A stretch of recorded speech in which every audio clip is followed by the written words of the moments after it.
Hey guys, and welcome back to my channel. So, I wanted to cover this video. It's in regards to 3 FBI agents came to Glenn Beck's house to discuss this story.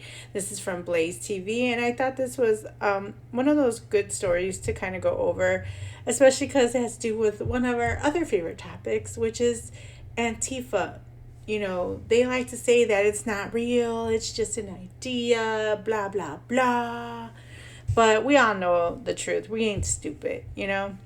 Might be a little cynical, but not stupid. Let me tell you something else that's changed. Let me start with this. Cut 5 here.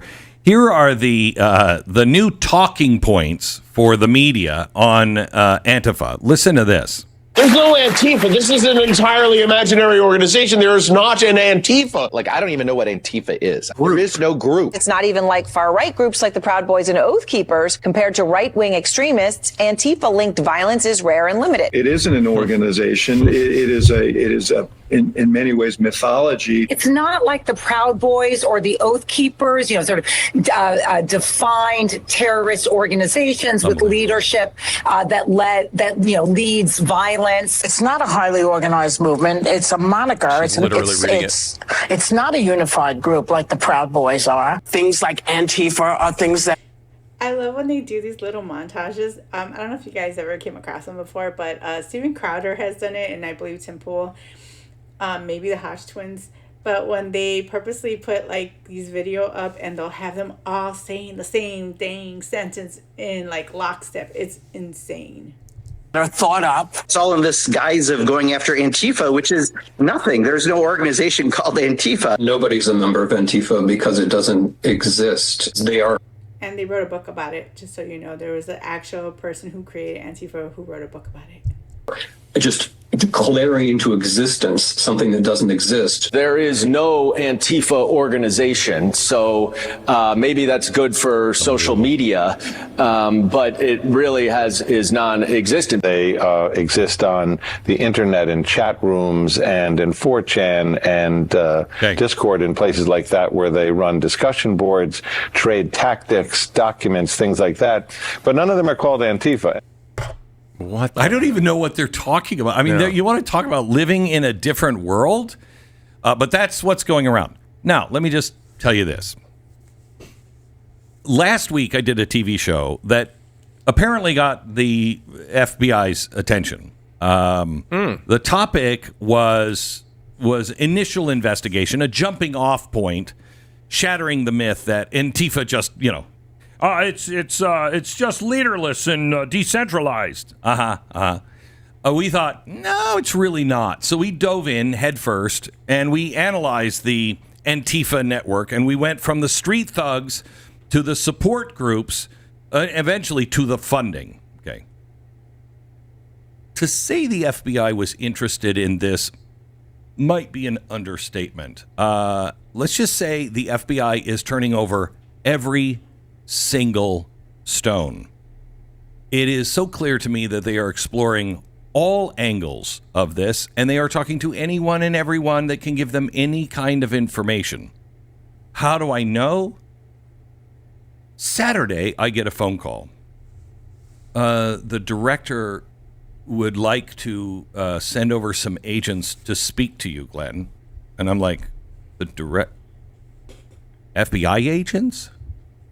Yes, you said some things that they need to talk to you about. And I'm like, well, good things or bad things? They'll be over. So they sat in my living room. 3 agents sat in my living room on Saturday afternoon for almost 2 hours. And I immediately called Jason. I'm like, Jason, you're the researcher. It's your fault. I'm going to throw you under the bus. You better get your butt over here. So Jason was there, and my wife and Jason and I sat there, and it was surreal at one point. I talked to him for about 15 minutes just going over the Tides Foundation and saying, if you understand Tides, you'll understand how difficult your job is going to be. And this is information that I first gave on Fox years ago. Let me just say this.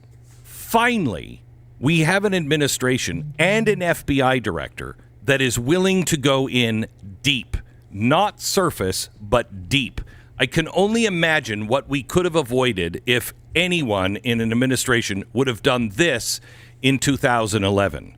But if I were in that imaginary group of Antifa, which, by the way, has imaginary leaders leaving the country to go maybe to imaginary countries outside of the U.S. right now, I would be very concerned. If I were part of anything that was sending money their way or assistance their way, I don't know. I might be a little concerned because the FBI is dead ass serious. Thank you, Donald Trump, Kash Patel, and all of the agents at the FBI. You know, Stu and I were just talking about how Antifa doesn't exist. And, you know, that's like saying, honestly, it's like saying Al-Qaeda doesn't exist. Well, you're right. There is no, 501 Broadway, where you go to Al-Qaeda's office. That doesn't happen. But it does exist, and it's an ideology. And while they may not take their direction from the same person at the office. I don't know. There's no HR, so they don't exist. They exist. And they're loosely affiliated. And sometimes they are getting money, And for the press and everybody else to say, when you're watching them all over the country, and they're doing exactly the same thing, same tactics, everywhere, to say they don't exist is just infantile. Yeah, it's like... Yeah, tell that to the people that have gotten injured by Antifa, and you could kind of tell who they are because they do have not only like Discord and like Facebook and Blue Sky, but like I said, somebody wrote a book about it. I think it was one of the leader of Antifa. He fled the country actually. Who wrote a book about Antifa and, I guess how to do it and what have you. But you could tell who they are. They're all dressed in black bloc. They purposely do that. They purposely are agitators. They're the ones that set it up because you would watch some of these lives at these protests where all of a sudden you'll see them setting up like stuff like they'll be handing out gas masks. They'll be handing out like flags, flyers on what to say. I think, and it could be under conspiracy, but I mean, there's been proven facts of it. I actually had my boy, from Chicago. He actually sent a photo to my dude to tell him like, hey, oh my God, I never believed that, them setting up like fake, cause he thought it was like fake news when people would talk about, oh, you have, these like bricks and all these like, stuff appearing on pallets. And he thought that was all fake. He thought that was just propaganda. And then where there was going to be a protest, he actually saw a bunch of different pallets at different locations that had bricks on it. There was no construction going on or any reason to have those there. So he kind of was shook by it. And he sent us a message about it, I can't believe it. It's real. And so you do. And then you have people that are donating, financially to them. They're not probably as strong as they used to be because a lot of the NGOs got their money taken because I think it was said, and don't quote me on it, but, do your research on it. But I could have sworn that I was reading, and I think it was said on different podcasts that, that the USAID was actually funding it. I know a lot of people talk about George Soros funding it. But yeah, I mean, you have these professional agitators that are out there doing this who are literally Antifa.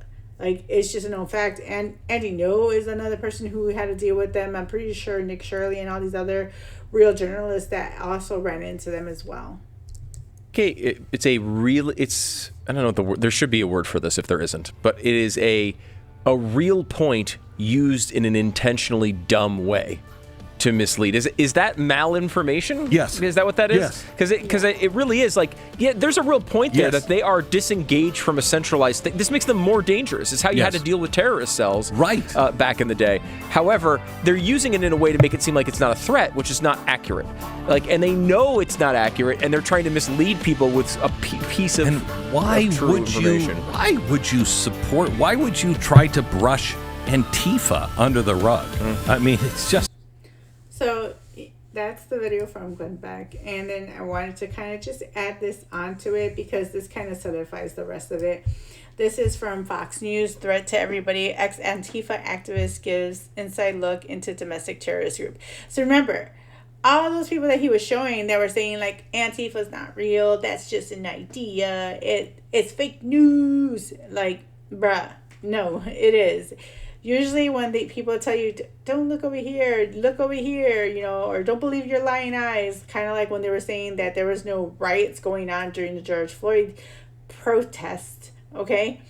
And then you see like CNN, for example, they were there, oh, we're at this peaceful protest, but there's like flames going on, it's like havoc in the background. It's been so quiet and peaceful here while he's saying all that BS, and it's like, bruh, you're literally telling people don't believe their lying eyes, don't believe what they hear. Like, are you kidding me?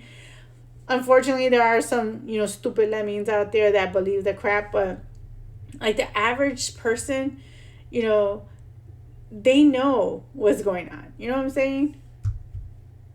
But let's move on. My next guest says to combat Antifa is to combat political violence, no matter where it comes from. He knows he has firsthand experience because he is a former Antifa activist. Gabriel Nadales. Gabriel, thank you for being with us here today. Like, I know there's some people in my comments that may mention, because, you know, I have blue and pink hair, but to be honest, I'm old school, you know, I'm a Gen Xer, so I don't know how many times I have to tell y'all this because my age slip is going to start showing. But, you know, back in our day, it was punk rock for you to have colored hair. You know, like back in my day, I was considered like, you know, goth / punk. And it was just a thing you did, you know, like to just rebel and be awesome, you know. It wasn't like all this freaking bajiggity crap that they're trying to shovel at you and make it so uncool now to have colored hair. Like, it's so sad that they took what was punk rock and made it like and twisted into ussy shit. You know what I'm saying? I just think it's just ridiculous that people automatically assume just because you have colored hair that you're a leftard, and I'm not one. Trust me, I ain't that one. You know, like, I am so so right leaning. It's funny, like not crazy right. Like, I'm not like Oath Keeper right, or you know, anything like that. You know, and I'm definitely not in the middle. My hubby's more in the middle, but I'm like right there on the right, because you know, I just believe, honestly, live and let live. Y'all do you, boo boo, and I'll do me. As long as you don't infringe on my rights, I don't give two craps about what you do on your own. You know, like, you want to have 1 billion abortions, Godspeed. You know, maybe there's a reason why you should not be procreating. But I'm more like, as long as you don't mess with me, I don't care what you do. And I'm at this point where I'm not going to defend people's rights anymore, because ain't nobody on the left going to defend my rights.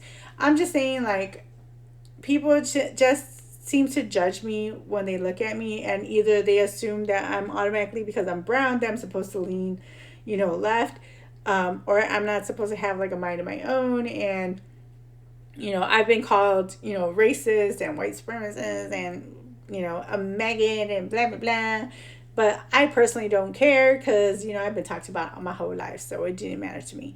And it's usually people on the left that talk trash, and you know, I've never dealt with racism when it comes to, you know, the white people. I've only dealt with it with my own peoples, like, you know, Latinos, or, you know, like Morenos, like the black people, in case you didn't know what that meant. But I've never really dealt with it, you know, and for the most part, it's like, meh, you know, and I definitely never dealt with anything with cops, you know, like, I'm a good little noodle, so I never had problems with police. But yeah, you know, for me, like, dyeing my hair was a thing to do since I was like a little kid, and you know, it sucks that the leftards took it over and now it's no longer cool, and people just judge you and assume you're a leftard when you're not, you know. But let's go on with this loony ex-Antifa member that they say doesn't exist. Kind of reminds me of that clip, you know, from like Men in Black, when they were talking about how it doesn't exist. Who are you? Really? Really? I am just a figment of your imagination. You know what I'm saying? Before I start asking you questions, I would just like to ask you, You heard me describe Antifa. Was I accurate? Broadly speaking, yes, because the best way to understand Antifa is not as a single organization, but as a movement. And within this movement, you have several different radical left-wing groups. Some of them call themselves Antifa, Rose City Antifa, Rocky Mountain Antifa in Denver, and many others. But a lot of them don't. You'll have the 161 anti-racist action and many others. But really, they're all motivated by the same goal of using political violence to silence their opponents. Gabriel, why did you join Antifa? So I've been an activist since I was a kid, since I was 12 years old. So by the time I joined the anti-fascist movement, and it was in 2011, I was 17. I can tell you that it was a slow transition into radical leftism, if you will. This goes back.